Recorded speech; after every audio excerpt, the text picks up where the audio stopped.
And we are live. All right, welcome to my new studio. So today I want to talk about my new studio setup in hopes that it might help somebody out there. I hope that a lot of people will receive value from this video because I spent a good amount of time researching and trying to figure out what would be the best setup for my studio at home here with a 4K camera. So let's let me talk through it, and then I'm gonna show you exactly what's going on here with my iPhone. All right, so here I have an IKEA table, 50 bucks at IKEA. I don't know, 4.5 feet long by 2 feet wide. Pretty regular white table. 1.5 foot away is a Rode VideoMic Go. I hope it's picking up sound pretty well. Behind the mic is a 110 centimeter newer softbox, and then behind that is a pretty fat light bulb. It's about this big on a stand that's perched on top of a steamer because the steamer is super heavy and it can actually support the light here.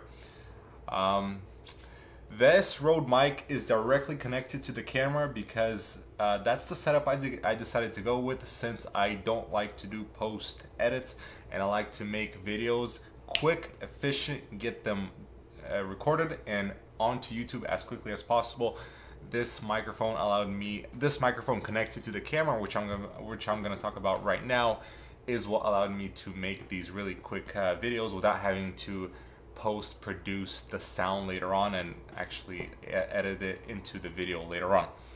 So that's the setup. Let's talk about the camera. The camera is a Panasonic Lumix G7 with a 1.7 Panasonic lens on there.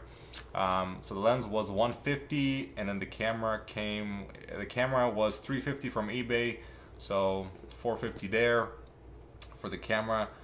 The mic was 50 bucks. The softbox was another 20. Mic stand was another 20. Anyway, let's talk about some other things that we have here. We have this IKEA light and a bulb together that was maybe, I don't know, 30 bucks. I have this palm tree, which is probably the most expensive thing, around 40 or 50 bucks here. Quite expensive. And then behind that palm tree is a very optional, I just had it handy with me. It's a light that just gives a slight yellow shade onto this. It's not even a palm tree, it's a decoration tree, but it gives a slight yellow tint on there, just a little bit more vibrance. And then so the back wall is black almost, it's a dark blue. And this was about another 20 bucks plus the roller brushes to paint the wall from white to this color that you see back there. So all in all, $650. I think that's the ballpark that we're looking at. This is what I would call probably an intermediate setup. There are still problems with this setup, as nice as it might seem. Even though I'm recording in 4K, it's super nice. This Panasonic G7 camera does have focusing issues that are pretty well known, but at the point I did not want to invest so much money where I would have to spend thousands of dollars just to have a camera that would record in 4K with incredible autofocus, which would probably be something like a Canon camera, maybe an M50 or a Mark IV Canon, that Mark IV.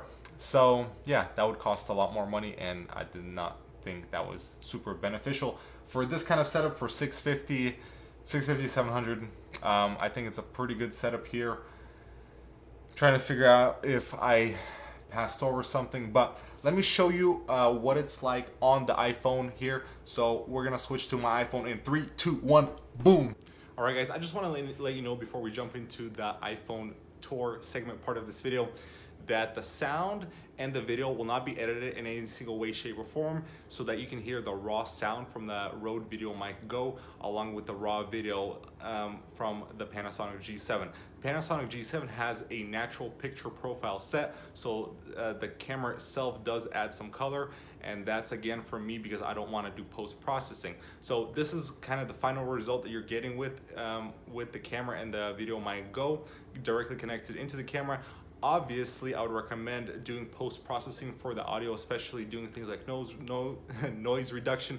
But at this point, just wanted to let you hear the natural sound and see the natural video of the camera and hear the sound of the microphone. Alrighty, let's jump into the video tour. Let's go.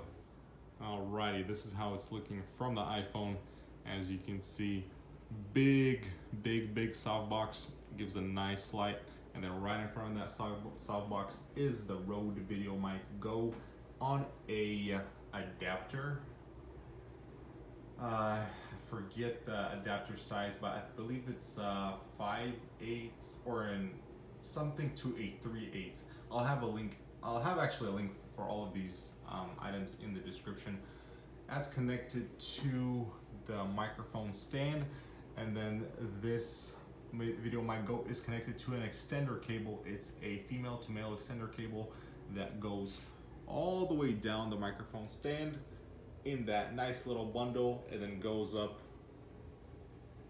right to the camera, as you can see right there. So you might notice that I have another light behind me. This is one of my old lights. I was experimenting with it, don't really use it anymore, but it's there. This is the masterpiece, the main masterpiece of the light. As you can see, it's a little bit of a non-traditional setup, but that's what we're working with. And then we have the dirty carpets along with this steamer, which is prompted on. So that's funny. All right, turning around. This is how the setup looks from the viewer's perspective. We have this IKEA light that's just strung up to the ceiling, and then we have this plant. All right, as you can see, it's being lit up by the light, which is right next to it on the side here. Alrighty, and then that's connected right there. Then that's my desk setup and the laptop that's currently on the floor. So that's pretty much the setup. Nothing too crazy, nothing too amazing. I am running I'm running a power extender cable to the light, and then I'm also running a iPhone charger here. So what I'm doing actually is I'm using my old iPhone to run the Panasonic image app here, and actually I can control the all the camera features from the iPhone itself, so I don't need to get up every single time to do that. It's not perfect, it does have issues, but you know, again, I do not want to spend that amount of money to have no issues, so I'd rather take the issues over the amount of spent money.